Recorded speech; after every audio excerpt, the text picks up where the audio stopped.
Okay, class, what is the difference between your and your? Ma'am! Yes, Samantha? Your is a possessive adjective indicating ownership, while your is short for you are. Very good! Basic!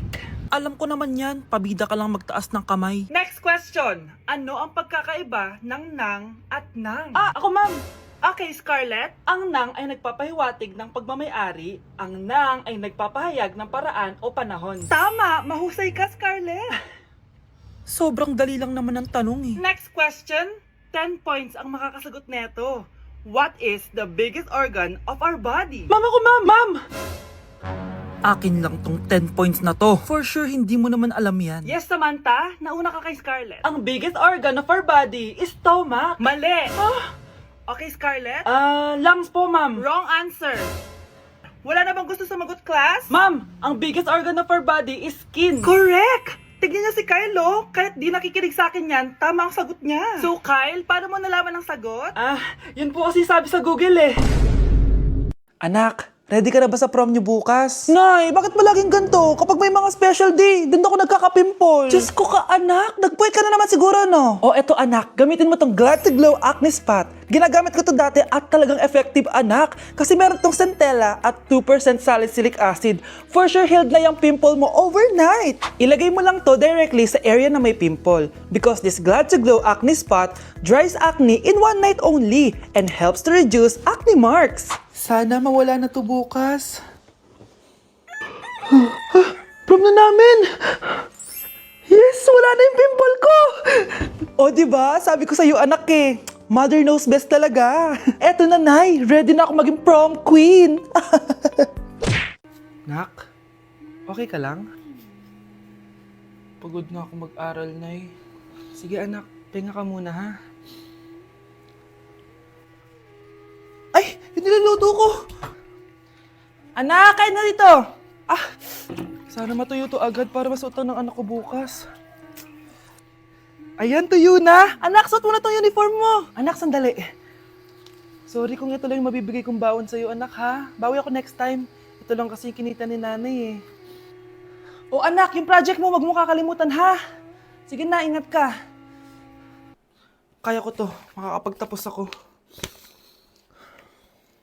Hala, bukas na palang pasahan nito. So ano na balita ng revision ng thesis natin, Samantha, ha? Babe, ano ba?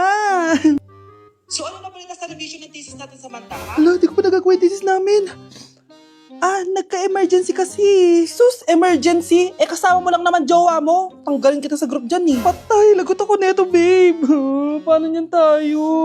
Ay, mga bes, huwag kayong mag-away-away ha. Kumalma kayo. Sabayin niyo muna ako ha. Jopay. Kumusta ka na?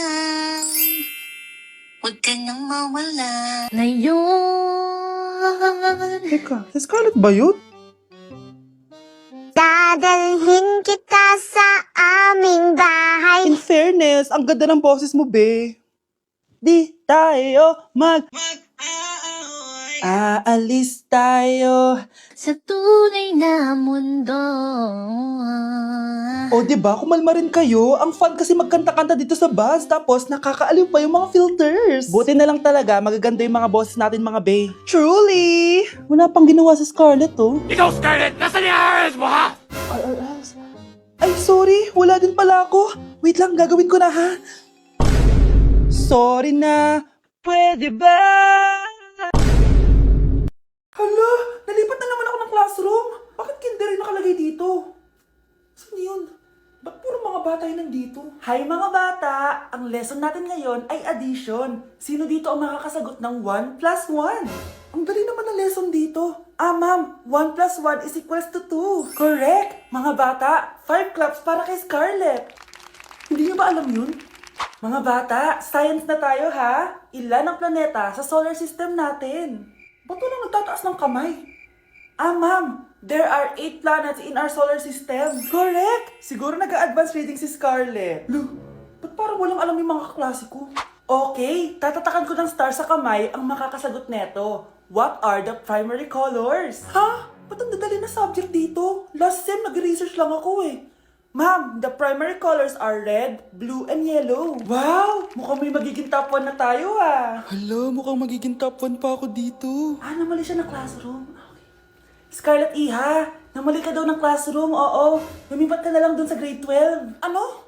Siya ba'y napunta sa kinder? Alright, may bagong dating tayo, class. Miss, pwede mo bang sagutin itong nasa blackboard? Ano yan? Madali lang yan. Madali? Sir, babalik na lang pala ako sa kinder. Buti ba doon magiging top 1 ako? Bye!